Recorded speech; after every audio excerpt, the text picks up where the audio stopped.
رب اشرح لي صدري ويسر لي امري جو کہ ہم پڑھ چکے ایک ساتھ سے بھی پڑھیں اعوذ باللہ من الشیطان الرجیم اعوذ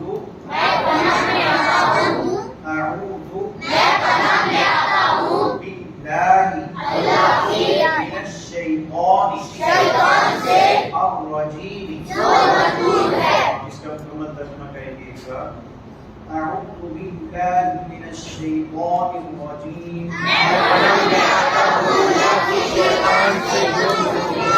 پھر سے ایک ساتھ اعوذ باللہ من الشیطان الرجیم. باللہ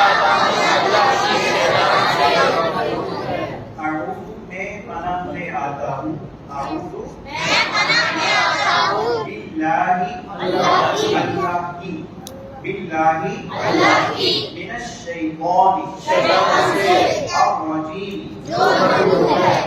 اب اس کے بعد کل کا سبق جو ہم پڑھ چکے ہیں اس میں ہم نے پڑھا تھا سب سے پہلے تسمیہ. تو آج کے سبق میں ہم تعارف کے بعد تسمیہ اور سورۃ الفاتحہ کی آیت نمبر 1 اور آیت نمبر 2 پڑھیں گے انشاءاللہ. قرآن کی پہلی مکمل سورت کون سی ہے؟ سورۃ الفاتحہ.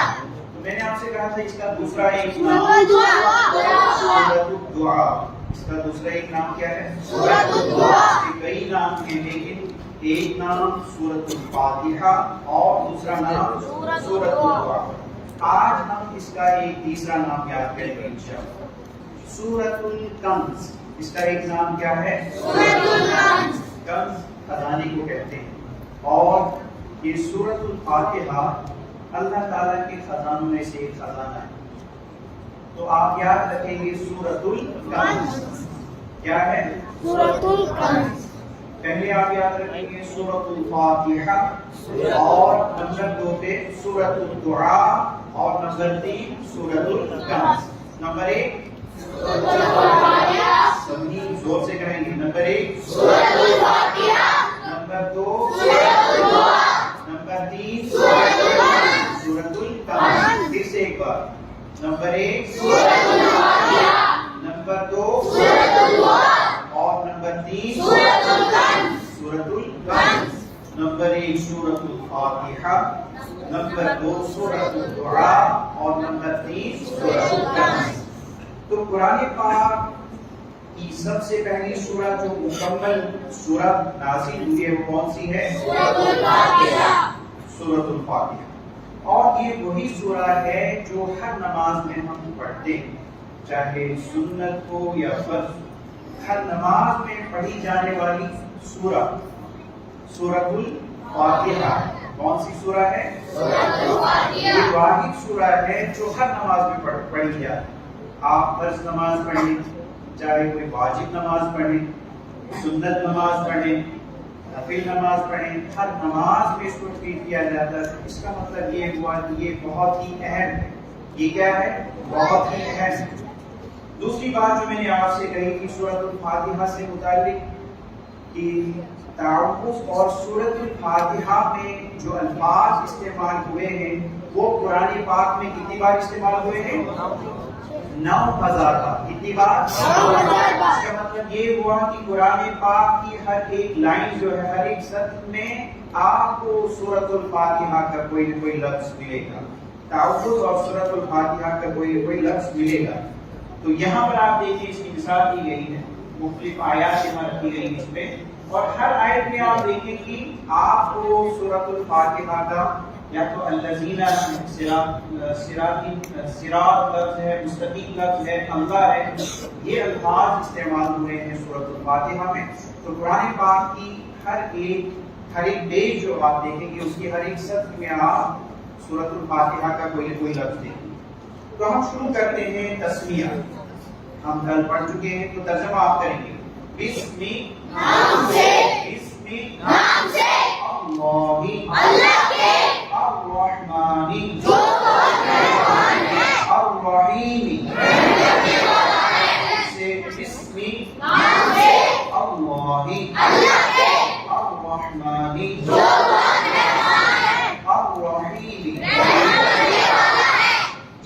ملا کر ہم ترجمہ کریں گے اللہ کے نام سے جو بہت مہربان رحم کرنے والا ہے. آپ ایسے بھی اس کا ترجمہ کر سکتے ہیں، لیکن لفظی ترجمہ جب آپ کریں گے تو کیسے کریں گے؟ بسم نام سے اللہ اللہ کے الرحمن جو بہت مہربان ہے الرحیم. بسم نام سے اس میں آپ دیکھیں گے بازید بھی یہ الگ ہے اور اسم الگ ہے، لیکن ملا کر اس کو لکھا گیا ہے تو الف جو ہے وہ ملا کر جب اس کو لکھا جاتا ہے تو پھر وہ الف نہیں لکھا جاتا ہے، یا اگر کہیں لکھا بھی گیا ہے اس کو پڑھا نہیں جاتا ہے. تو بسم نام سے اللہ کے اسم کی جمع کیا ہے؟ اسم کی جمع اسماء الحسنی قرآن پاک میں استعمال ہوا ہے، یعنی اللہ کے بہترین نام. الرحمن جو بہت مہربان، اس کا بھی ترجمہ آپ کریں گے الرحمانی جو بہت مہربان ہے. اس میں مثال دی گئی ہے جیسے غضبان، جب کوئی شدید غصے میں ہوتا ہے، بہت زیادہ غصے میں ہوتا ہے، اس کے لیے لفظ استعمال ہوتا ہے غضبان. اسی طرح سے عطشان ایک لفظ استعمال ہوتا ہے جب بہت کوئی پیاسا، بہت پیاس لگی تو اس کے لیے عطشان کا لفظ استعمال ہوتا ہے. اور یہاں پر ہے رحمان، یعنی اس سے آپ اندازہ لگا سکتے ہیں کہ کتنی رحمت کرنے والا، کتنا رحیم ہے وہ اللہ تعالیٰ، کتنی اس کی ذات رحمت والی ذات ہے. تو یہاں پر الرحمن اس میں آپ یاد رکھیں، اس میں شدت ہے اللہ تعالیٰ کی رحمت، اس کو یہاں بیان کیا جا رہا ہے. اور اس کے بعد یعنی پرجوش رحمت والا. الرحیم رحم کرنے والا، لیکن اس میں اب کیا ہے؟ تسلسل. یہ نہیں ہے کہ صبح کے وقت رحم نہ کریں اور رات کو رحم کریں، کسی پہر رحم کرے اور کسی پہر رحم نہ کرے، ایسی بات نہیں ہے. مسلسل وہ ہم پہ رحم کرنے والا ہے. تو اس سلسلے میں نے کل بھی آپ سے کہا تھا کہ ہم کتنی خدائیں کرتے ہیں، کیا کچھ کرتے ہیں، لیکن اللہ کے کلام میں آپ دیکھیں بار بار بلایا جاتا ہے، بار بار بلایا جاتا ہے، آپ میری طرف آؤ، میری طرف آؤ.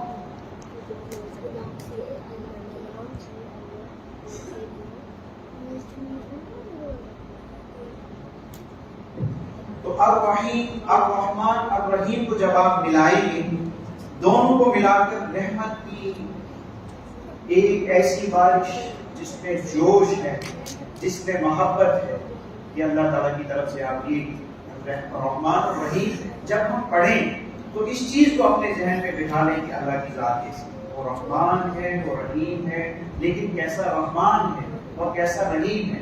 رحمان ہے اور شدید اس کی رحمت ہم پہ برستی ہے اور مسلسل برستی ہے. تو ترجمہ کریں گے پھر سے بسم نام سے اللہ کے الرحمانی جو بہت مہربان ہے الرحیمی. ہے. پورا ترجمہ آپ کریں گے بسم اللہ الرحمن الرحیم. نام سے اللہ کے جو مہربان ہے.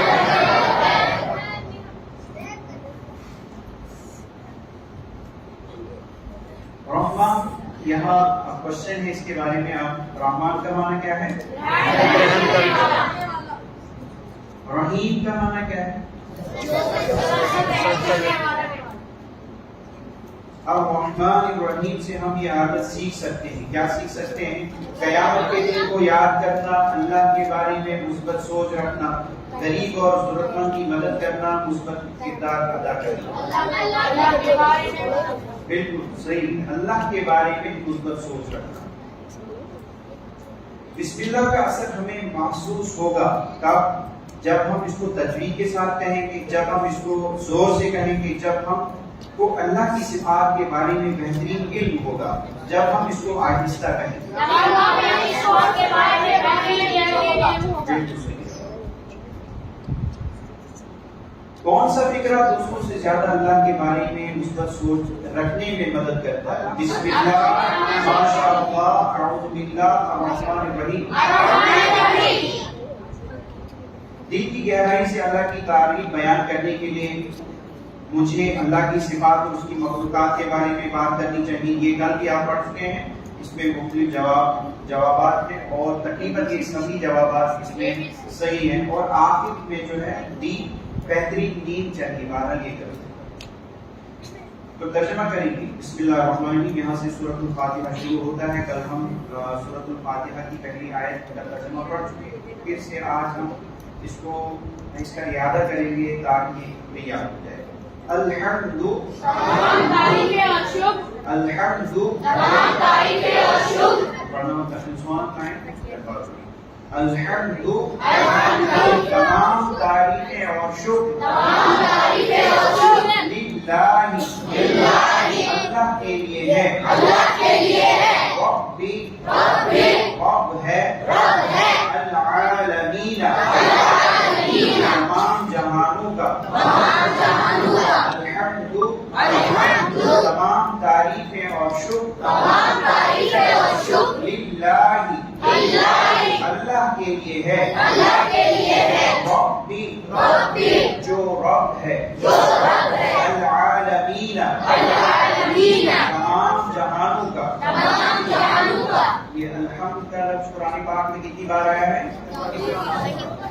43 اور اس کے معنی کیا ہے؟ تمام تعریفیں اور شکر للہ. یہ لفظ قرآن پاک میں کتنی بار آیا ہے؟ اور اس کے معنی کیا ہے؟ اللہ کے لیے. ربی اس کے بعد دیکھیں آپ لفظ رب ہے پرورش کرنے والا پالنے والا. ذرے ذرے کو کروڑوں ٹکڑیوں کو پل پل پالنے والا آکسیجن کھلانے والا. اس کی چھوٹی سی ایک مثال ہے.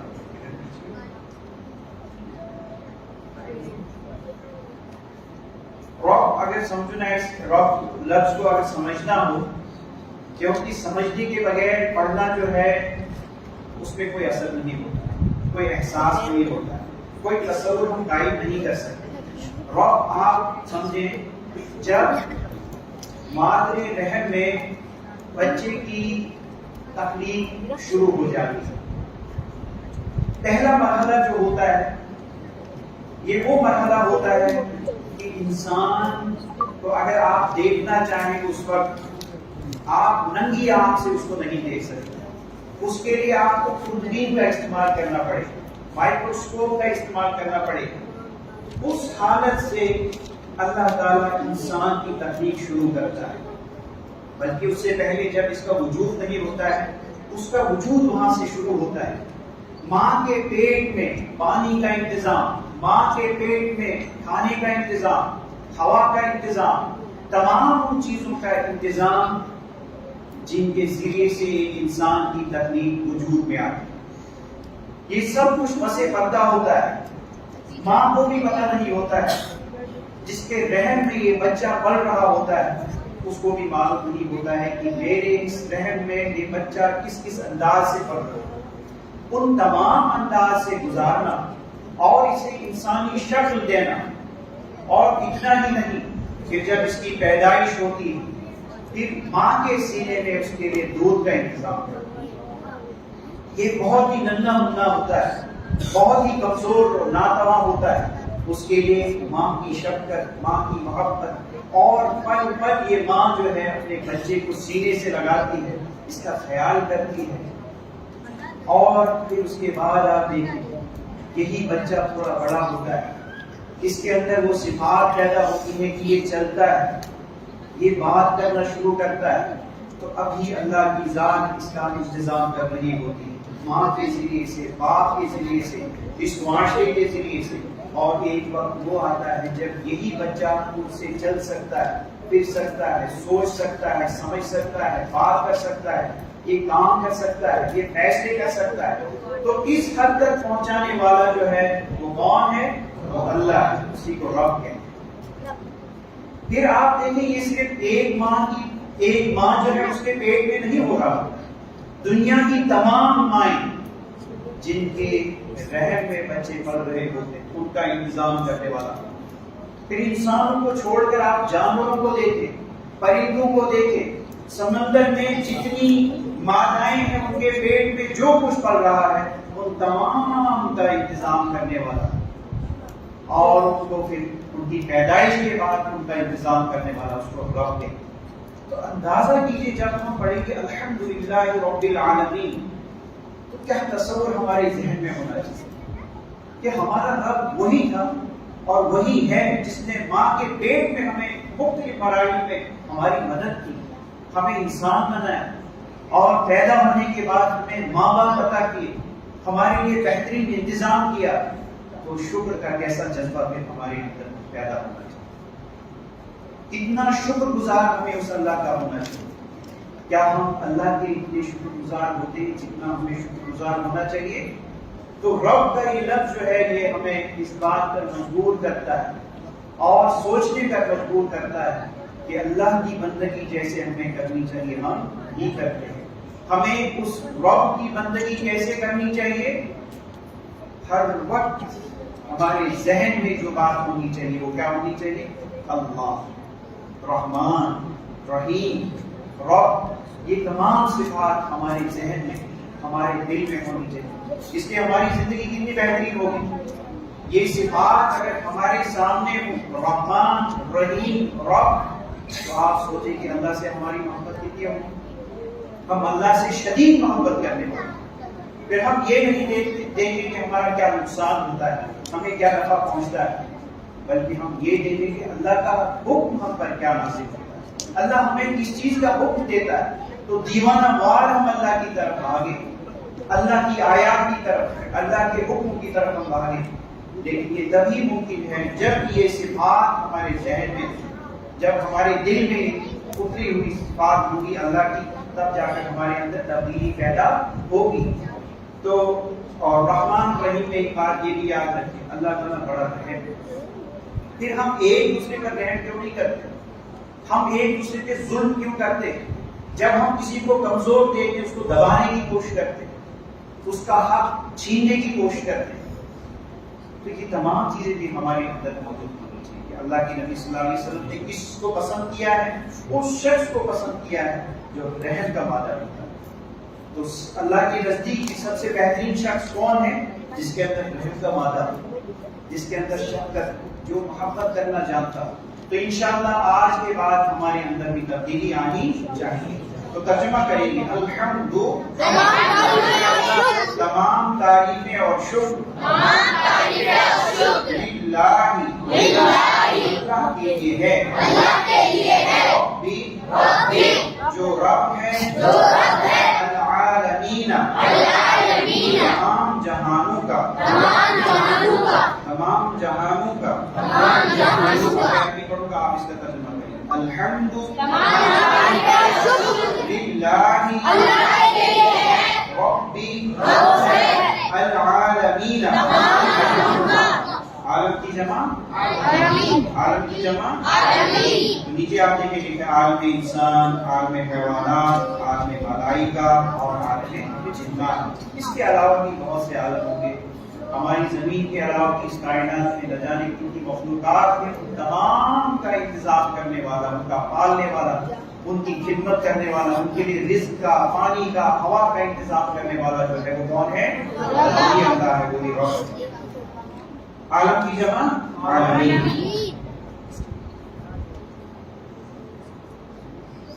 تو آج کے سبق میں سب سے پہلے آپ دیکھیں کہ الحمد لفظ یہ بھی ذہن میں رکھیں کہ اللہ تعالیٰ کی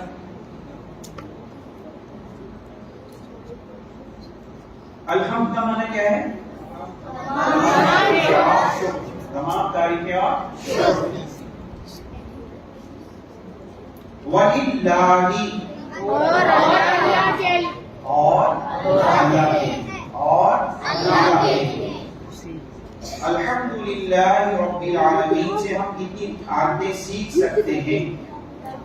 ایک سے زائد جوابات آتے ہیں. اللہ کی تعریف کرنا، اللہ کی تعریف کرنا، اللہ کی مخلوقات پر غور کرنا، اللہ کا شکر ادا کرنا، اس کے خیال رکھنے پر غور کرنا.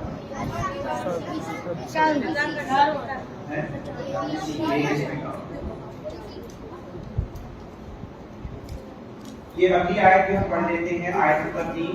الرحمن اور مہربان، الرحمن، الرحمن، الرحیم، الرحمن اور مہربان، الرحیم. اب تینوں آیات کا آپ ترجمہ کریں گے. کی ٹائم ہو چکا ہے. اعوذ ترجمہ آپ کریں گے. اعوذ باللہ من الشیطان الرجیم بسم اللہ الرحمن الرحیم الحمد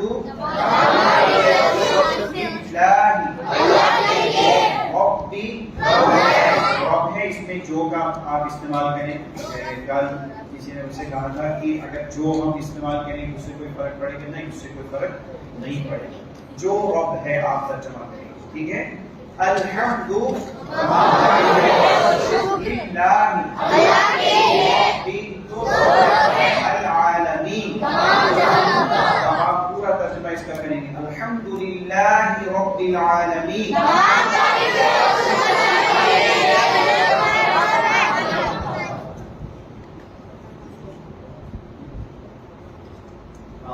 تجوید کے سلسلے میں ہم پڑھ چکے ہیں اعوذ میں حمزہ اور عین کا مخرج. حمزہ کا مخرج ہم نے کیا پڑھا تھا؟ انتہائی حرف, یعنی سینے کی طرف سے گلے کا جو حصہ ہے وہاں سے حمزہ کا مخرج ہے. اس کی مثال میں نے دی تھی جب ہم پڑھتے ہیں حمزہ زبر آپ دیکھیں یہاں سے آواز بالکل یہاں محسوس ہوتا ہے. حمزہ زبر حمزہ سے حمزہ پہ ایک بات اور آپ یاد رکھیں, حمزہ اور الف یہ دونوں الگ ہے, شکل دونوں کی ایک ہے لیکن دونوں میں فرق کیا ہے؟ الف زبر زیر پیش سے خالی ہوتا ہے. الف حرکات ثلاثہ ان کو کہتے ہیں. الف جو ہوتا ہے وہ حرکات ثلاثہ سے خالی ہوتا ہے جس پر آپ زبر زیر پیش نہیں دیکھیں گے. لیکن حمزہ جو ہوتا ہے اس پر زبر بھی ہوتا ہے, زیر بھی ہوتا ہے, پیش بھی ہوتا ہے, اس پر جزم بھی ہوتی ہے. تو یہ چار چیزیں اگر آپ اس پر دیکھیں اس کا مطلب یہ حمزہ ہے. لیکن الف کی پہچان کیا ہے؟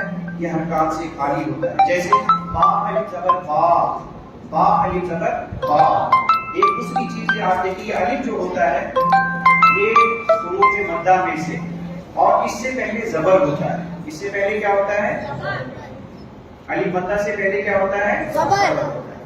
اور حمزہ جو ہے اس پر کیا کیا ہوتا ہے؟ زبر ہوتا ہے, زیر ہے, پیش ہے, اور اسی طرح سے جزم بھی اس پر ہوتی ہے. تو حمزہ کے بعد عین کا مخرج ہم نے پڑھا تو وسط اعلیٰ. عین کیا ہے؟ یہ عین کیا ہے؟ آج ہم پڑھیں گے واو کا مخرج. واو اگر آپ نے ادا کرنا ہے تو آپ کیا کریں گے؟ اپنے آپ کے جو ہونٹ ہیں ان کے دونوں اطراف کو آپ ملائیں اور بیچ میں اس کو گول کریں. واو کیا ہے؟ واو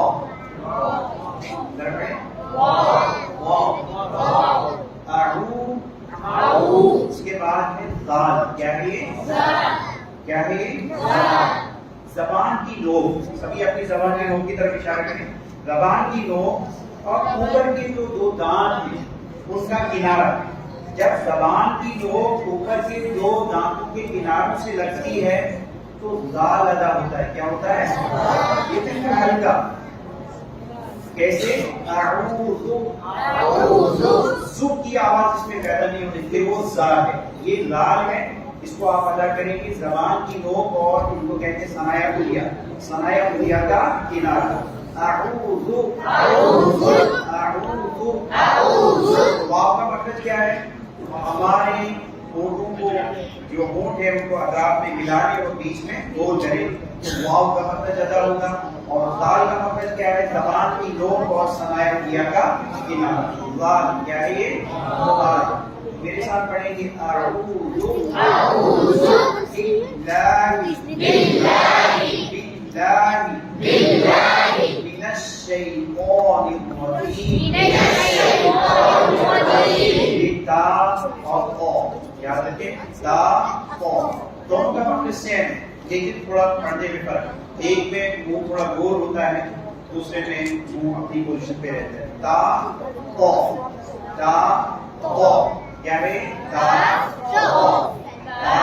تو یہ قا کا استعمال ہوا ہے. اعوذ باللہ من الشیطان الرجیم. کیا ہے؟ اعوذ باللہ من الشیطان الرجیم. تو انشاءاللہ کل سے ہم اس کی پڑھائی کریں گے، اس کا اعادہ کریں گے. تو آج کا سبق یہیں پر اختتام ہوتا ہے. بس